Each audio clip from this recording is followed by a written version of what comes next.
Hi everybody, you're seeing me in my full glory after my 50th birthday. Right, I've got my phone holder. I'll show you that in a minute. As you can see, the printer's running behind me. But do you remember when I printed this lighthouse? I haven't got the first one. This is the first one I printed. I don't know if you can see it, the light from that window. I needed to increase the scale slightly. So, as you can see, I took it up by 50%, started painting it. Now, I just started doing the highlights on the rocks. So what I've done is, this is just a short intro into painting 3D prints, see how they come out. And this is the first one I painted. Just did these with my Warhammer paints, and it was thin enough. I wanted a sort of age look. I'll probably age it a bit more. That's just one coat on there, and the paint is thin enough that you can see the colour through it, because I painted the whole thing grey.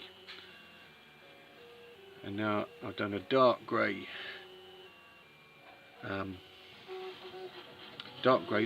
trick for doing highlighting is to paint the darkest colour on first, so it gets in all the nooks and crannies, and all you do is build up with lighter layers to give you the highlight. So everywhere there's a lump, you're putting a lighter colour on. So I've gone lighter grey, now I'm actually putting white on, and slowly the picture builds up, and then you can start putting your hints of browns, greens on if you're doing like rocks. So I don't know if the printer is going to be too noisy. I'm going to put the camera just on the side here so you can see how I just sort of touch it in. And it's not like doing the Warhammer paint where you have to use such a tiny amount of paint.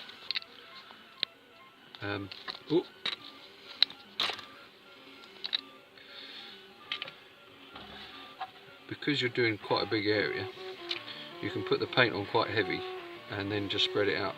So now I'm moving on to doing the whites. So I've got white there with a bit of grey in, and I'm just literally, hold on, I'm putting my glasses on, can't see anything.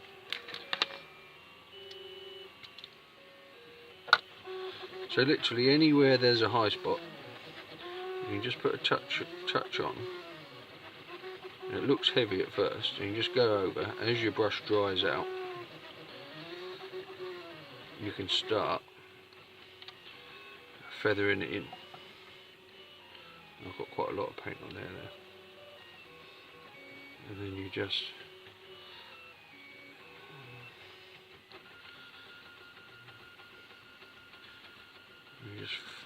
feather that in, much like dry brushing, but because you're doing such a bigger structure, you can get away with a heavier dosage of paint. And that's it really. So you're just touching in on the white on the high areas. Now I'm just using poster paint here, nothing special. Now this was a new brush, and it takes a bit of wearing the tip in, smashing the bristles up, so they will so it's not really acting like a proper paintbrush. It ruins your don't use any expensive paintbrushes for this, because it ruins the tips of your brushes. But as you can see, it's leaving the dark spots behind and highlighting the raised area. Now this area here, I've only just sort of, I haven't done much to that. So literally just go up the raised areas, put it on quite heavy, and then just, as your brush dries, just feather that in, and slowly it starts to stop looking like a big blob of grey,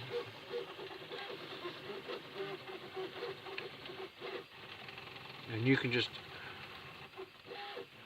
there's a cat just sneaked up behind me. You can increase and decrease. It doesn't matter if you put too much on, because then you can just go back, add a bit of blacking, and darken it up again. The idea is to creating all these shadows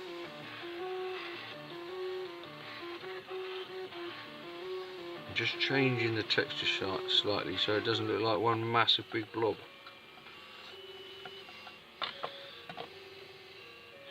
As you can see,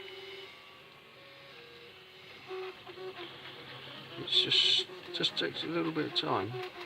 Oi!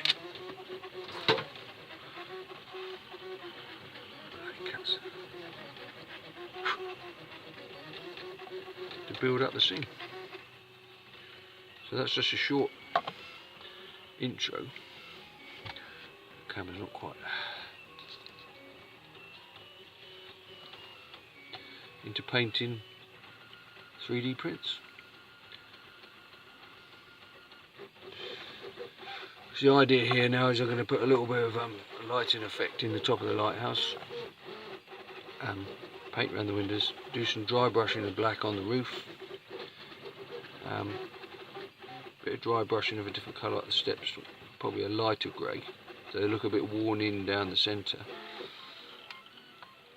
and probably put some glue on here, put some dusting of the grass material, scenic material on there, and that's the lighthouse done from the railway. Just a quick video on painting 3D printed.